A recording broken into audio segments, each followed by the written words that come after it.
જો અમારી માટે એક ન્યૂઝ સારા છે. ક્યાંથી આવો છો સાહેબ આપણે? આછિદ્રા એ ક્યાં આવ્યું? તાલુકો માળિયા જિલ્લો જુનાગઢ. જુનાગઢ. લગ્ન કેટલા વર્ષ થયા? 4 વર્ષ. 4 વર્ષ. ને કેટલામ ડોક્ટર છો હું? તમે છઠ્ઠા ડોક્ટર છે. ઓકે. બીજા ડોક્ટર શું કહેતા બધા? આઈવીએફ કરાવવું કેમ છે. IVF કરાવવું? કારણ કે બીજ નબળા બને. બીજ નબળા બનતા હતા. મને યાદ છે તમે જો આવેલા આપણે નળીન રિપોર્ટ કરેલો બરાબર. આપણે આ કેટલા વિઝિટ છે? આમ ચોથી આમ ત્રીજી દવા. ઓકે. ત્રીજી વિઝિટ જો તમારું AMS લેવલ જોવા જાય ને તો 0.028 બરાબર, એટલે કે 0.2 હતું બરાબર. તમારી જેવા બીજા ડોક્ટર બધા IVF નું કહેતા? હા. શું કરવા? બે કે આ બીજ નથી બનતા એટલે. બીજ નથી બનતા. અને મને યાદ છે તમે વિડીયો કોણ જોતા? વિડીયો પેલા બધા વિડીયો જોશો? હા બધા જોશો. કોણ જોતું પેલા? પેલા એ જોતે પછી મને બતાવ્યો. સરસ. ત્યાંથી ઓકે. બંધ જો કરીને મને યાદ છે તમારે એક નળી ખુલ્લી હતી, એક બ્લોક હતી, AMS લેવલ 0.02 હતું બરાબર.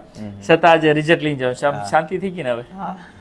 ઓકે. જો અને આજે જે સોનોગ્રાફી જે કરી છે ને, આજે પટ્ટી બી પોઝિટિવ લઈ આવ્યો છો તમે, અને સોનોગ્રાફીમાં જીસેક લઈ આવ્યો છો બરાબર. જો તમારી જેવા એટલા ટાઈમ પછી પોઝિટિવ લઈ આવતો તો મજા આવી ને? આજે ખુશ થઈ ગયા ને દિવાળી પછી? ઓકે. જો તમારી જેવા રિઝલ્ટ મળ્યું છે બીજાને કહેશો ને? હા હા. ઓકે. સારું ને ઘણા વાર જોયો છે. ઓકે. સારું ને બીજું કે સાહેબ વિડીયો મૂકો વાંધો નહીં ને? કાંઈ વાંધો નહીં. ઓકે. સરસ. લો.